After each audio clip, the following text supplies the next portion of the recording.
بسم الله الرحمن الرحیم. السلام علیکم. ویلکم ټو هوم بایولوژي. څوک چې نرسنګ کوي نو په اولنی سیمستر کې دوی بایوکیمستري سبجیکټ وي. په دغه بایوکیمستري کې دویم نمبر یونټ ته په دغه دویم نمبر یونټ کې یو ټاپک ته IUPAC. دا نوم به تاسو په کیمستري کې اوریدلې. کلاس 10 کیمستري یا کلاس 12 کیمستري چا په تفصیل باندې ویلي هغه ته پته چې IUPAC یا IUPAC چې دی دا څه وي. دا چې کله مونږه په کیمستري کې د نومیکلیچر خبره کوو چې یو کمپاوند له مونږ نوم په کومه طریقه ورکوو یا کمپاوند چې کله مونږ نوم ورکوو د هغې رولز چې دي هغه څه دي. د دې نه علاوه مونږه د IUPAC مونږ ته دغه وایي. د دې نه علاوه مونږ په بیس کې SI سیسټم انټرنیشنل مونږ ویلو د هغې یو مثال ما تاسو درکړم. مثال په تور لکه فرض کا پاکستان کې مونږ چرګې ته چرګ وایو، پښتانه ته چرګ وایو. اردو سپیکر چې دي نه هغه ته څه مرغي. انګلیش سپیکر چې دي هغه ته هین وایي. انګلیش سپیکر چې دی اوس هغه چې د پښتو ژبه نه ورځي جو هغه ته چې دا چرګ ده نه هغه به خبر باندې چې د څه پوهیږي دا چرګ چې دی دا څه وایي. نو سیسټم انټرنیشنل دا کار وکړو چې په فزیکس کې کمی خبرې چې دي هغه پوره دنیا کې استعمالیږي. نو د کمیونیکیشن ګیپ ختمولو لپاره د هغې د اسانۍ لپاره او سیسټم انټرنیشنل چې دی جوړ کړو. دغه شان په کیمستري کې یو ارګینیک یا ان ارګینیک کمپاوند نوم ورکولو لپاره IUPAC په وجود کې راغی. انټرنیشنل یونین اف پیور اینڈ اپلایډ کیمستري دا دی ایبریویشن دی. تاسو دا ویلی شئ چې دا یو تنظیم دی د دوی کار څه دا کله په وجود کې راغی د دوی خلکو ته پیدې سوي په دې باندې ځان پوهوي. نو دا چې دی په 1909 والا د 1919 پورې په دې کې کار وشو. درې ساینټسټو ویلیام A. نویس، تیودور ریچارډز، هنري مویسن. دې درو ساینټسټو په دې کې ډېر زیات کار کړی. په دې کې نور هم دي ملټیپل ساینټسټ دي. خو د MCQs لپاره دا درې ساینټسټ چې دا یاد ساتئ چې دا پرومیننټ ساینټسټ دي چې دا IUPAC لپاره دوی کار وکړو. د دوی مقصد څه دوه مقصدونه دي. کیمیکل نومیکلیچر. نومیکلیچر مطلب څه دی چې د یو کمپاوند پہچان موږ څنګه کوو او د هغې لپاره داسې کم اصول دي چې هغه استعمالیږي چې هغه کمپاوند له موږ نوم ورکو.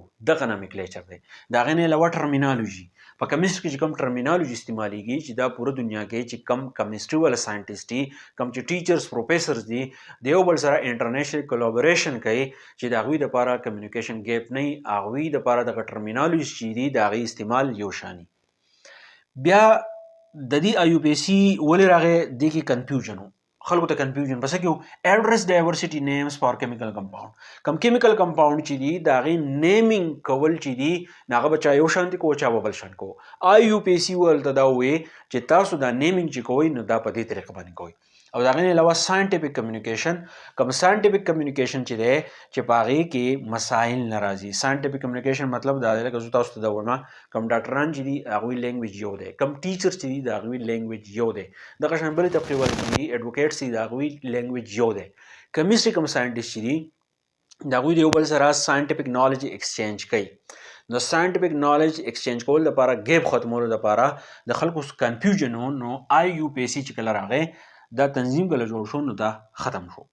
فوکس د دوی په څه باندې و ټو ډیولپ سیسټمیټک رولز فار نیمینګ ارګینیک اینډ ان ارګینیک کمپاوند. چې ارګینیک کمپاوند دی، ان ارګینیک کمپاوند دی چې هغې له مونږه یو مخصوص نوم چې دی مونږه په څه باندې ورکوو، څنګه به ورکوو. نو دا د دوی فوکس و. دې نه علاوه دوی وی چې ایلیمنټ له مونږه سمبل ورکوو یا په کیمستري کې مونږه یونټ سره وباسو، یو ټکي سره مونږه یونټ لګوو ټرمینالوژي سره، او کوم ټرمینالوژي چې دی هغه پوره دنیا کې یو شان استعمال شي. چې ارګینیک ان ارګینیک کمپاوند چې دی مونږه نیمینګ څنګه کوو، سمبلز یونټس او ټرمینالوژي باندې چې دی مونږه کار وکړو. اچیومنټ د دې څه و کنسسټنسي ان ساینټیفک کمیونیکیشن.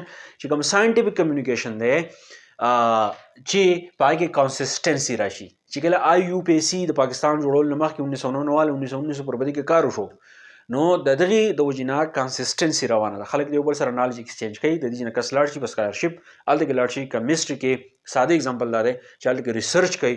IUPAC د وجې نه دا کیمیکل کمپاوند یونټ سمبل ټرمینالوژي دا هر څه په هر ځای کې یو شان استعمالیږي. ایډوانټیج دې څه چې کیمیکل ریسرچ کې کولابوریشن راشي. د دې نه یو سړی ریسرچ کوي، د دې نه امریکې ته لاړ شي، یورپ ته لاړ شي، په هغه ځای کې ریسرچ کوي. نو د هغه ځای کوم ساینټسټ قابلان خلک چې د پروفیسر، ټیچر، ډاکټر د هغوی سره کولابوریشن وشي، نالج ایکسچینج شي او د هغې سره کوم ساینټیفک نالج چې دی دا څه کېږي دا پروموټ کېږي.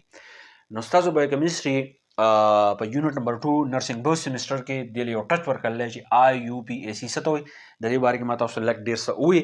په دې پسې به هایډروکاربنز دی. انشاءالله به تاسو ته زه په تفصیل باندې ووایم. تھینک یو ډېر مننه.